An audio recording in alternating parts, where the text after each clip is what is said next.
Good morning and welcome to Immunic's third quarter 2024 earnings call. My name is Jessica Brew, Vice President, Investor Relations and Communications at Immunic. I will also be the moderator today. Speaking on the call are Dr. Daniel Vitt, our Chief Executive Officer, Glenn Whaley, our Chief Financial Officer, as well as Jason Tardio, our President and Chief Operating Officer. Please note that all participants will be in listen-only mode and this event is being recorded. After today's presentation, there will be an opportunity to ask questions. If you joined the webcast via the Zoom platform, there are two ways to submit questions. You can submit your questions in writing via the Q&A tool of the Zoom portal, or if you would like to speak with us directly, please use the raise hand function in the Zoom portal to queue your question. Before we begin, I would like to remind you that this presentation may contain forward-looking statements. Such statements can be identified by words such as may, will, expect, anticipate, estimate, or words with a similar meaning. And such statements involve a number of risks and uncertainties that could cause Immunic's actual results to differ materially from those discussed here. Please note that these forward-looking statements reflect Immunic's opinions only as of the date of this presentation, and it undertakes no obligation to revise or publicly release the result of any revision to these forward-looking statements in light of new information or future events. Please refer to Immunic's SEC filings for a more detailed description of the risk factors that may affect Immunic's results and these forward-looking statements. I would now like to turn the call over to our CEO, Dr. Daniel Vitt, to begin the presentation. Daniel? Thank you, Jessica. I would also like to welcome everybody to today's Q3 2024 earnings call. Earlier this morning, we announced our financial results for the third quarter and 9 months ended September 30, 2024. During the call today, we will walk through our third quarter 2024 achievements and subsequent highlights, financial and operating results, as well as our clinical development programs, including anticipated upcoming milestones. As Jessica noted, after the presentation, you will have the opportunity to ask questions.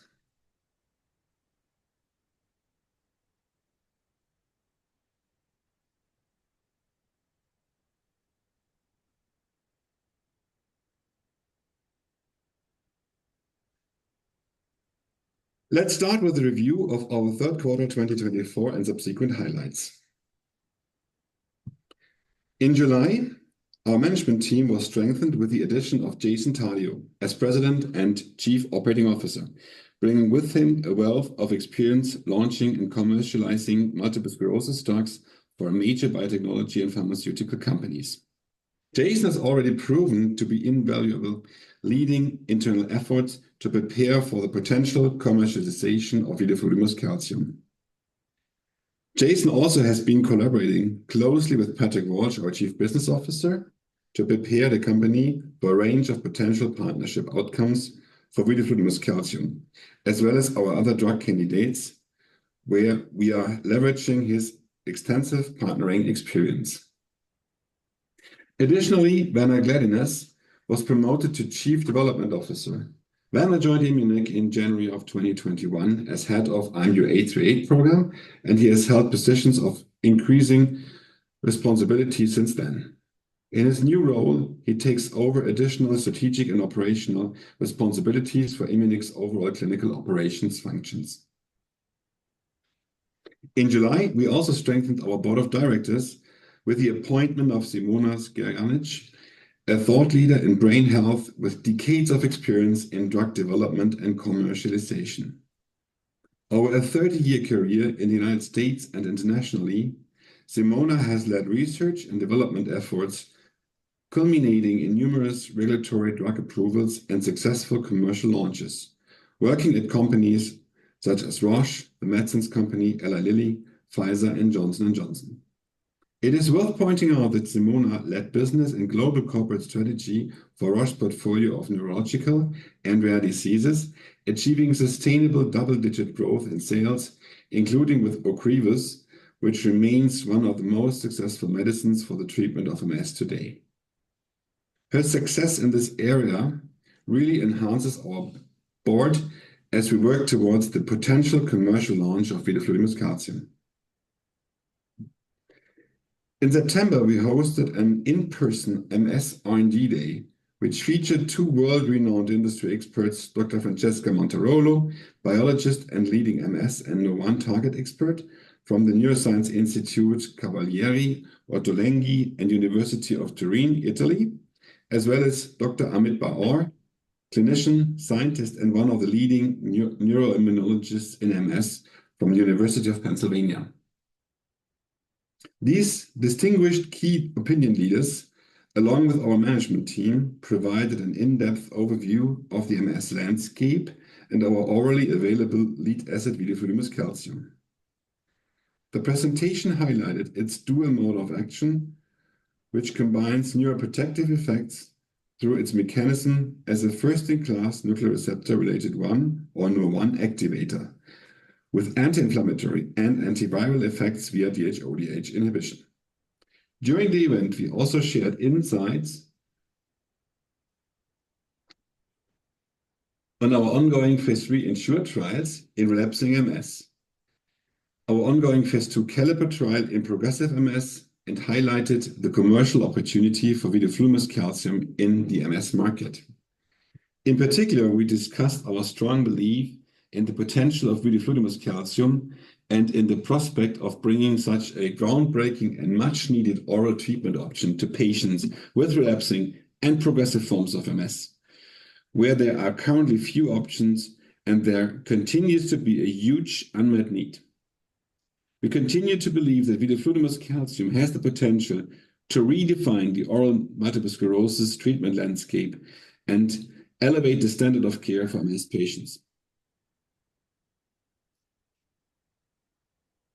In September, we enrolled the first patient in an investigator-sponsored phase 2 clinical trial of vidofludimus calcium, the Rapid Revive trial, in post-COVID syndrome, for which Immunic is providing study medication.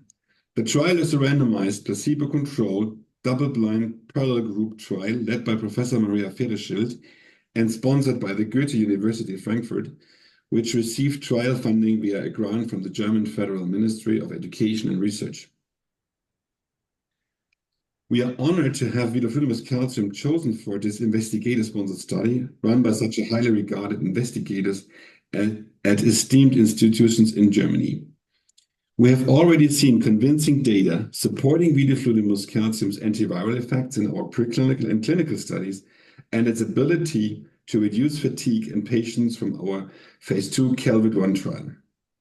Importantly, third-party research has identified Epstein-Barr virus reactivation as a potential cause for fatigue, one of the most dominating symptoms for both post-COVID syndrome and MS patients, negatively impacting their quality of life and ability to participate in social activities. We also aim to confirm the ability of vidofludimus calcium to influence fatigue and Epstein-Barr virus reactivation in our ongoing MS trials and look forward to receiving additional data from the Rapid Revive trial.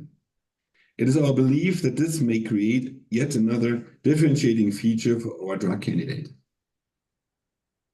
In September, we also had the opportunity to present 4 posters at the prestigious 40th Congress of ACTRIMS, showcasing data on key aspects of vidofludimus calcium's profile, illustrating the strengths of the data generated today and its potential to become a new treatment option for MS. Jason, do you want to add a few words on the Congress? Sure, and thank you, Daniel. The ACTRIMS Congress is the premier meeting of the year in the field of multiple sclerosis and brings together over 9,000 of the world's top clinicians, researchers, and healthcare professionals. We are particularly excited to have had the opportunity to present data at this meeting to further support the differentiation of vidofludimus calcium as a potential treatment for both relapsing and progressive multiple sclerosis. More specifically, we shared additional data from the interim analysis of our ongoing phase 2 CALIPER trial in progressive multiple sclerosis that showed that vidofludimus calcium not only had a significant impact on reducing serum neurofilament light chain levels across the total study population, but also consistently reduces neurofilament light chain levels compared to baseline across different patient subgroups based on age and disability scores. These observations are important as neurofilament proteins are a marker of neuronal degeneration and serve as an important biomarker of disease activity in multiple sclerosis, with recent data showing that lower neurofilament light levels indicate a lower risk of future disability progression in progressive MS patients. We also presented compelling data on fatigue from post-hoc analysis of the CALVID-1 trial, which evaluated the safety and efficacy of vidofludimus calcium 45 milligrams in patients hospitalized for COVID-19. As mentioned earlier, fatigue is the most frequent symptom reported by patients with multiple sclerosis. And for many patients, it is the most disabling and chronic symptom. Given the broad spectrum antiviral effects of vidofludimus calcium and its potential to prevent reactivation of the Epstein-Barr virus, or EBV, which has been linked to fatigue in multiple sclerosis, we sought to understand the impact of vidofludimus on fatigue in post-COVID syndrome patients. Results of this analysis show that 80% of patients who received placebo reported fatigue, compared to only 50% of patients who received vidofludimus calcium. Fatigue was further decreased from weeks 9 to 17 to 33% for patients on placebo and only 17% for patients on vidofludimus calcium, thus supporting the antiviral effects of vidofludimus and how it may contribute to lower fatigue levels. This hypothesis will be further assessed by determining effects on fatigue using patient questionnaires, as well as analysis of the anti-EBV effect in our ongoing CALIBR and ENSURE trials. Lastly, we presented additional preclinical evidence supporting that vidofludimus calcium enhanced the expression of NER1 target genes important for neuronal survival, further suggesting the neuroprotective benefit of this asset, and also reduced infiltrating T helper cells in the spinal cord and the number of pro-inflammatory T helper cells in the periphery in marine EAE models.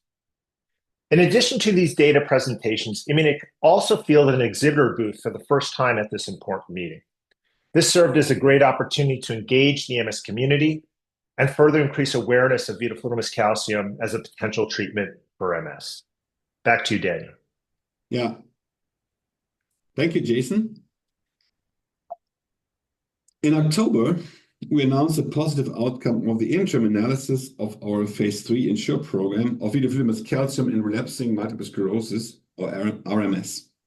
An independent data monitoring committee, IDMC, reviewed unblinded data and based on this recommended that the trials are not futile and should continue as planned without any changes, marking the successful achievement of a critical milestone for the program. While Immunic remained blinded to all data, the IDMC favorable recommendations corroborate our initial assumptions of the design, powering, and relapse rate of the twin phase 3 trials and suggest that they are in line with the data observed so far.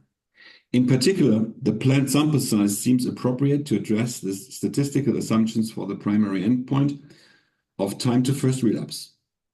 We are confident in vidofludimus calcium's potential to transform the oral MS market and continue to believe that the phase 3 program provides a clear and straightforward path towards seeking potential regulatory approval in RMS.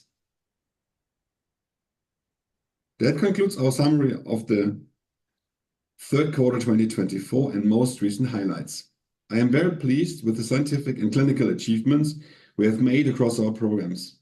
As it relates to vidofludimus calcium, we continue to advance both our twin phase 3 ENSURE trials in patients with relapsing MS and our phase 2 CALIBR trial in progressive MS. We are very excited to read out the top-line data of the CALIBR trial in just a couple of months from now, expected in April 2025. Based on the strong clinical evidence today, we continue to pursue partnering discussions with global and regional pharmaceutical companies. Our team has also been busy advancing our IMU-856 program, which has the potential to become a game changer for the treatment of a broad range of gastrointestinal disorders. I would now like to turn the call over to Glenn to provide a financial overview. Glenn? Thank you, Daniel. I will now review the financial and operating results for the third quarter and 9 months ended September 30th, 2024. Let me start with a review of our cash position. We ended the third quarter of 2024 with $59.1 million in cash and cash equivalents. which we expect to be able to fund our operations into the third quarter of 2025. Regarding the operating results, R&D expenses were $21.4 million for the 3 months ended September 30th, 2024, as compared to $19.8 million for the 3 months ended September 30th, 2023. The increase was mainly driven by increases in external development costs related to our clinical trials, which was partly offset by a decrease from the deprioritization of the Immunic program in psoriasis and castration-resistant prostate cancer last year. For the 9 months ended September 30th, 2024, R&D expenses were $58.4 million, as compared to $63.9 million for the 9 months ended September 30th, 2023.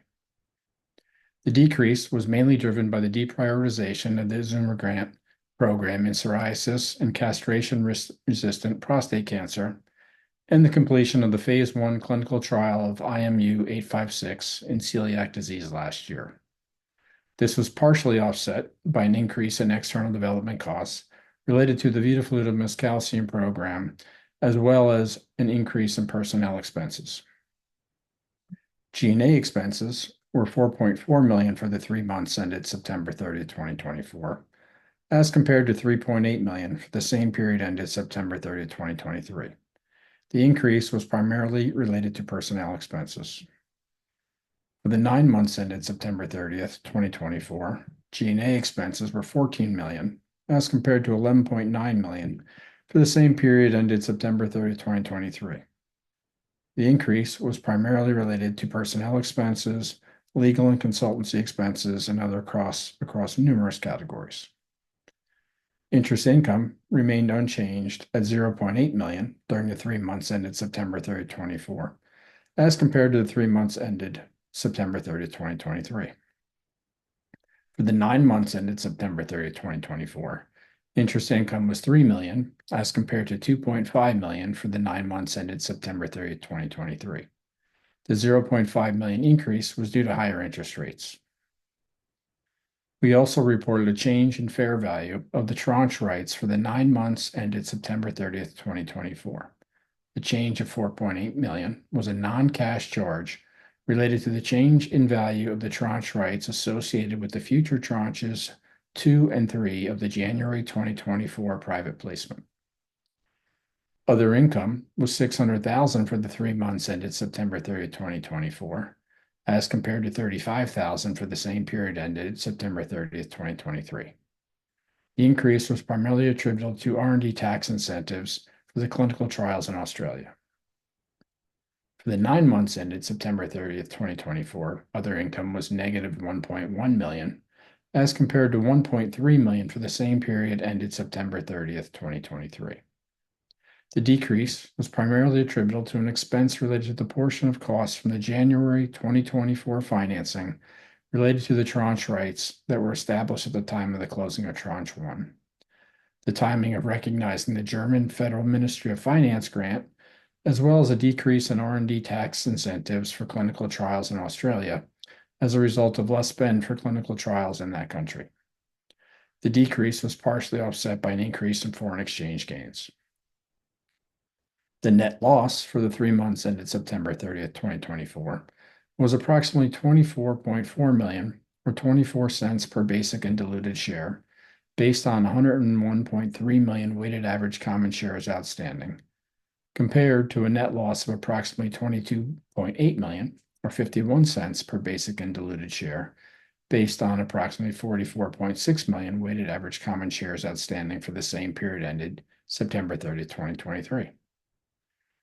Net loss for the 9 months ended September 30, 2024 was approximately $75.3 million, or 75 cents per basic and diluted share, based on approximately 100 million weighted average common shares outstanding, compared to a net loss of approximately $72 million, or $1.63 per basic and diluted share, based on 44.2 million weighted average common shares outstanding for the same period ended September 30, 2023.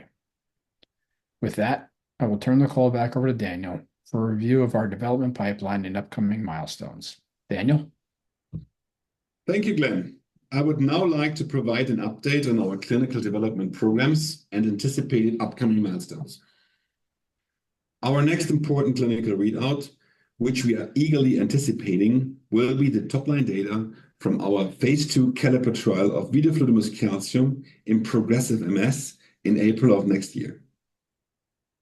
In addition to the overall PMS population, the data will also deliver insights on its subforms, including non-relapsing secondary progressive MS, a subtype with the highest unmet medical need.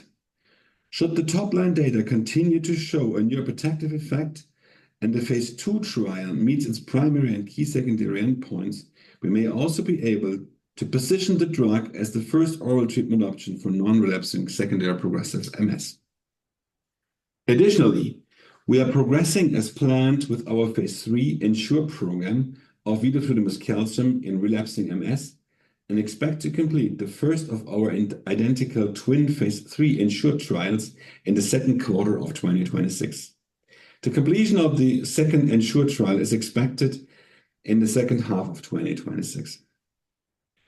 As it relates to our second clinical program, IMU-856, we remain very enthusiastic and believe that its innovative mode of action is uniquely suited to treat a broad range of serious gastrointestinal disorders by targeting physiological intestinal epithelial regeneration, resulting in gut wall healing, with the absence of broad immunosuppression seen in many currently available gastrointestinal drugs in use today.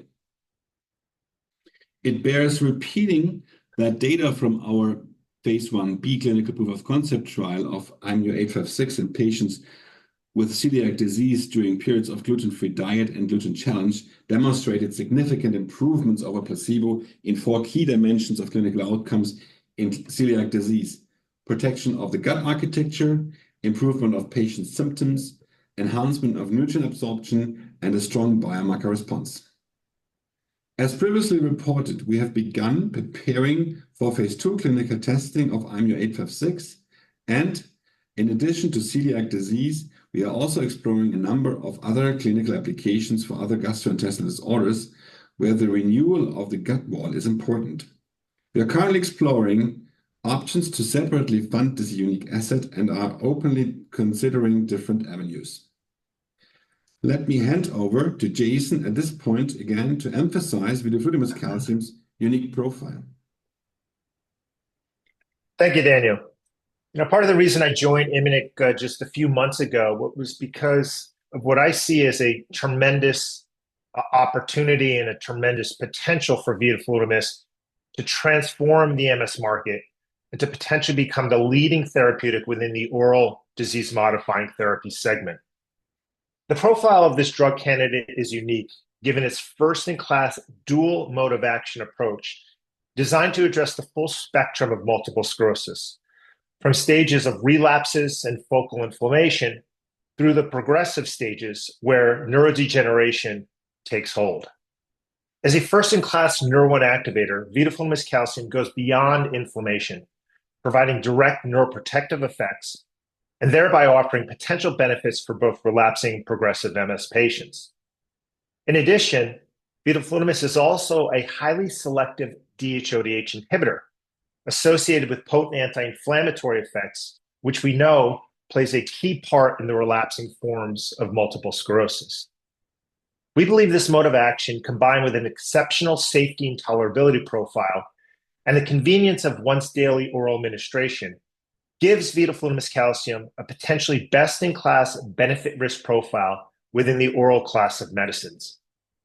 Additionally, it's worth to highlight that we do not believe there is going to be any first dose or on-treatment monitoring necessary, which means this will be an easy medicine to start newly diagnosed patients on, and also a very easy medicine to switch patients to, remembering that about 65% of the market today is a switch category. We also do not anticipate any safety concerns or black box warnings specific to vidofludimus calcium. Given this profile, and if approved across the vast indications of multiple sclerosis, we believe vidofludimus calcium has the potential to transform the oral disease-modifying therapy market, with expected peak sales of this product ranging from $2 to $6 billion USD. This brings us to the end of our formal presentation. Jessica, please open the call for the Q&A session. Yeah, thank you, Jason and Daniel and Glenn, for walking us through the third quarter and subsequent highlights, as well as our clinical development pipeline and upcoming value inflection points. We will now begin the question and answer session. As a reminder, if you joined the webcast via the Zoom platform, there are two ways to submit questions. You can either submit your questions in writing via the Q&A tool of the Zoom portal, or if you would like to speak with us directly, please use the raise hand function of the Zoom portal to queue your question. Our first guest today is William Wood from B. Riley. William, welcome, and please unmute yourself. Thank you so much. We really appreciate you taking our questions and congrats on another successful quarter. So we have a couple questions on our end. So the first is thinking about your Caliper study coming up readout in April. This is in PMS, so SPMS, including active and non-active, as well as PPMS. What level of detail should we expect at top-line readout across these populations for both your primary as well as your secondary endpoints presented, possibly CDW, NFL, and/or GFAP? Essentially, I'm trying to, are we going to just get an overall population data, or should we expect some of these subpopulation data also? And then I have a follow-up. Thank you. Yeah, thank you, William, for that wonderful question. And I have good news. So we plan to really come out with detailed data on the general and the subforms tested during the study, as we did for the interim analysis a year ago. And also, we really tried to have everything possible available at the readout, including the very important clinical endpoint, so confirmed disability worsening, the biomarker NFL, but also GFAP, given that the duration of the study allows to also evaluate that exploratory biomarker, and also the brain atrophy data, of course. So it will be quite comprehensive data we're expecting in April next year. Excellent. It's great to hear. And then just a quick second one. You also have, as you noted, you have your ongoing post-COVID investigator-led trial going on in Germany. You're looking to enroll, looks like about 376 patients. It's got a 56-day timeline, and it's obviously evaluating fatigue, a key issue in multiple sclerosis. Maybe you could remind me when we might expect the data here, possibly before Insure's readout in 2026, and if so, how should we think about the results in this post-COVID trial, how it might highlight your dual MOA and success in Ensure, and then remind me if there's any type of subtype analysis or earmarking of patients in either Ensure or Caliper that are diagnosed with post-COVID syndrome. Thank you. I'll hop back into queue. Okay, I hope I remember everything from the question. So starting with the post-COVID study, this is an investigator-sponsored trial, and therefore we really can't give any guidance on the speed of recruitment. I know that the study kicked off and they have patients in, but we are not the sponsor. We provide here the drug. But we're excited about the specific analysis here. The role of fatigue is super important in multiple sclerosis, and it's interesting to see the overlap and the role of EBV expected in both in MS, but also in post-COVID syndrome. Therefore, it could be scientifically and medically a very meaningful thing, even if it's an investigator-sponsored trial. So we want to learn, and we want to use that knowledge for the patients to have a better treatment option, also to understand why and to what extent vidofludimus calcium can really make a difference here on preventing fatigue. And then there was a second part of the question. I forgot what that was.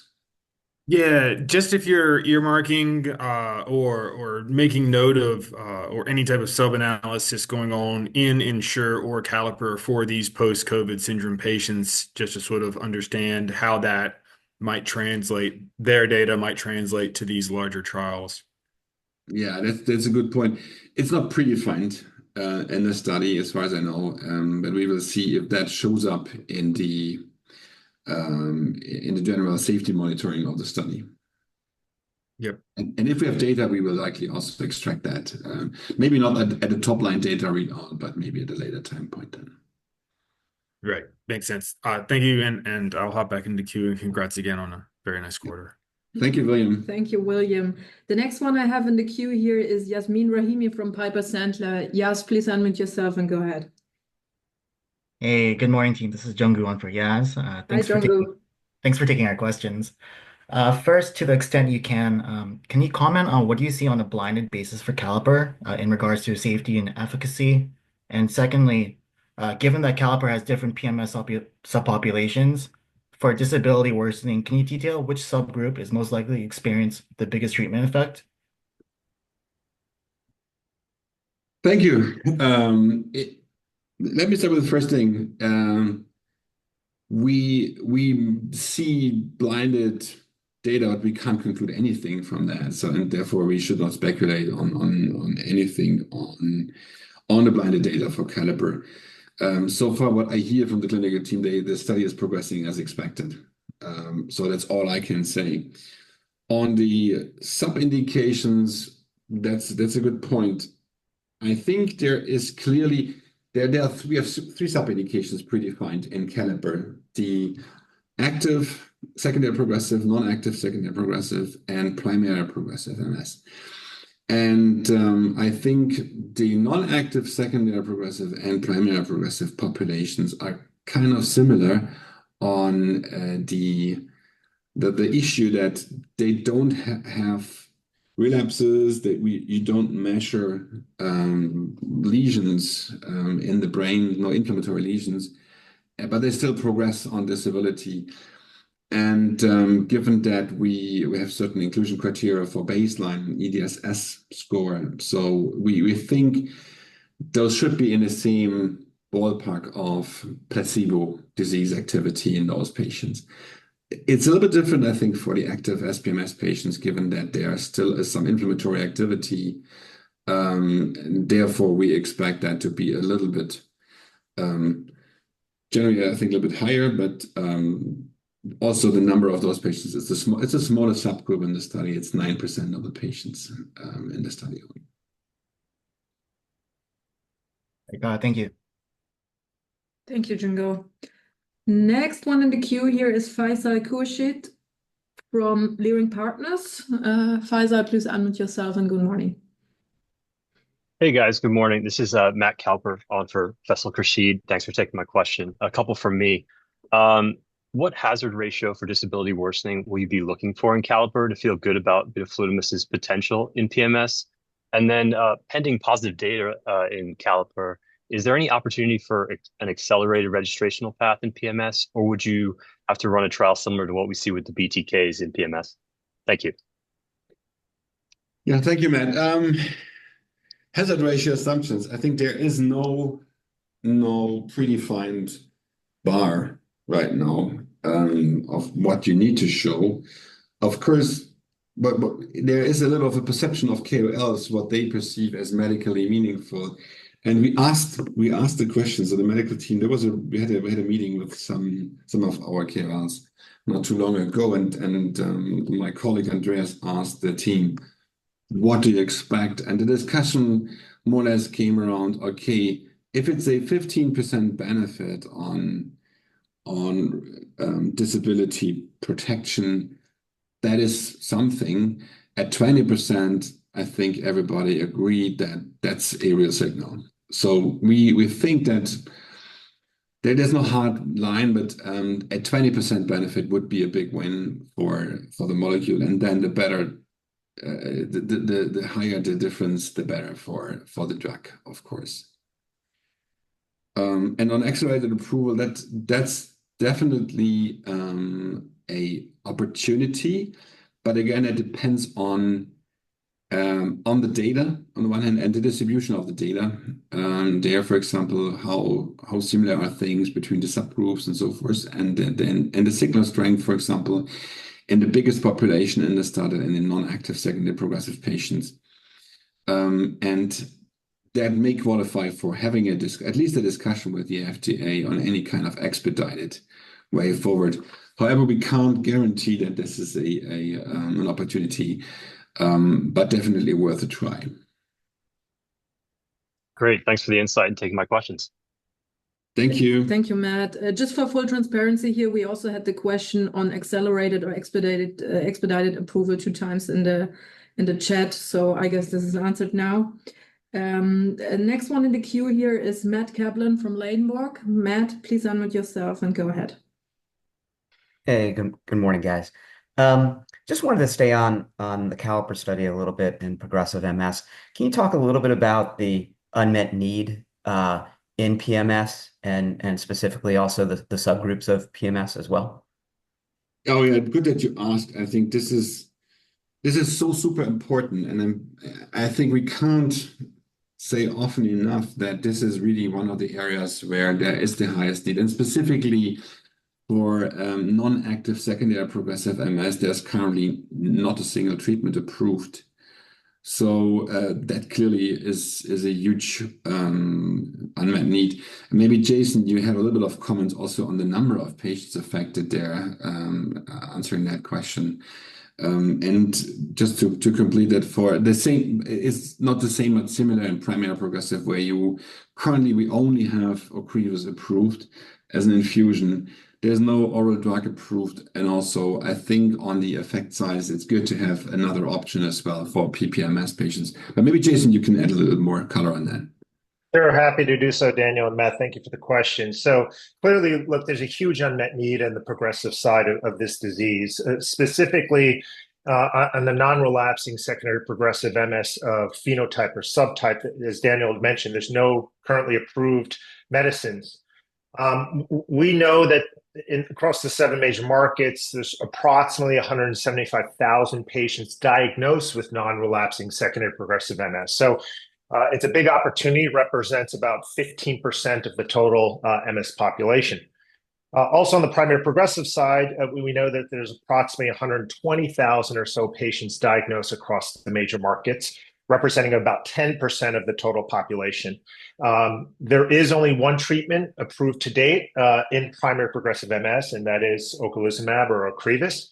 But I also think it's important to note that, you know, as patients progress, as they get into these more neurodegenerative forms of the disease, they're normally a little bit older in age. They normally have more accumulation of disability, both physical and cognitive disability. And just as patients age, you have a normal breakdown or wear down of the body's natural immune system. And so in these primary progressive patients, though Ocrevus is currently approved, there is some reluctance about putting these type of patients on immunosuppressant, right, broad B-cell depleting therapies. And so again, the uniqueness of vidofludimus calcium, given its dual mechanism of both the neuron activation and highly selective inhibition of DHODH, is that we think it's going to have a very, very strong neuroprotective play. It's not immunosuppressant. And so if approved, and we show a good signal here, we believe it could become the gold standard of care in the progressive forms of the disease. Thank you. Thank you, Matt. And maybe a follow-up question for Jason here in the chat. Can you share more details on the calculation of the peak sales mentioned regarding market share? Yeah, I mean, I'm not going to get into the intricacies of total market capture. What I can tell you is that we've done a lot of work to understand both the bottoms up and a top down forecast and opportunity for this respective medicine. It's quite clear, even with 20 plus approved therapies in the relapsing forms of the disease, there continues to be a huge unmet need. A couple of data points that I think are worth mentioning. Of the roughly 900,000 patients that are currently diagnosed with relapsing forms of multiple sclerosis across the major markets today, only about 525,000 of them are currently on a disease-modifying therapy. So there's a huge delta between the number of patients diagnosed and those currently on therapy. And there's a lot of reasons as to why patients are not on therapy. But many of the most common reasons are patients had a poor experience with an initial therapy, meaning that the tolerability associated with the medicine was worse than the disease itself. There are many patients, especially early in their diagnosis, that have concerns about some of the safety signals of the available therapies. And it's not surprising. These are young, people in the prime of their life. They have a long life ahead of them. And of course, if you have a medicine that potentially causes severe and serious opportunistic infections or potentially increases the risk of malignancies, that could certainly be a concern to many of these young patients. Again, there's also an unmet need for medicines that have a unique mechanism to stop this continued disability progression, even in the relapsing forms of the disease.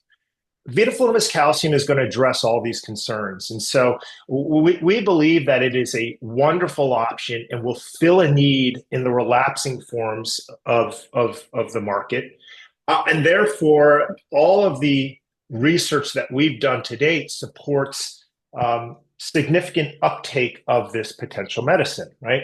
And I've discussed without ad nauseum here a little bit about the progressive side, but it goes without saying again, clearly, if this medicine shows signals in the progressive side and ultimately becomes approved, we think that the efficacy, the uniqueness of this mechanism, the neuron activation that clearly provides neuroprotective benefits, and the balance of all of this with a great safety and tolerability profile really will differentiate this medicine. And again, we think it has the potential to disrupt the oral disease-modifying therapy category, and that's why we're so hopeful. Thank you, Jason. Again, if you have a question, please use the raise hand function of the Zoom portal or the Q&A tool. And we actually have one more in the Q&A tool. Is Immunic in any negotiations to partner with big pharmaceutical at this moment, or are you still looking for a partner for non-dilutive cash raises? Daniel, why don't I take that? So as you would imagine, there is significant interest in vidofludimus calcium. There are very few late stage, there's little to no late stage therapies in development for multiple sclerosis and even in neuroscience in general. So certainly companies that have an existing interest in MS and companies that have an existing interest in neurology or neuroscience, we are talking to just about every single one of them. I will not get into specifics around where we are at in those negotiations, but I can tell you that, again, there's significant interest. I think the interest has even increased over the course of the last couple of months, given some of the market dynamics specific to the recent failures of the BTK inhibitors in the relapsing forms of the disease.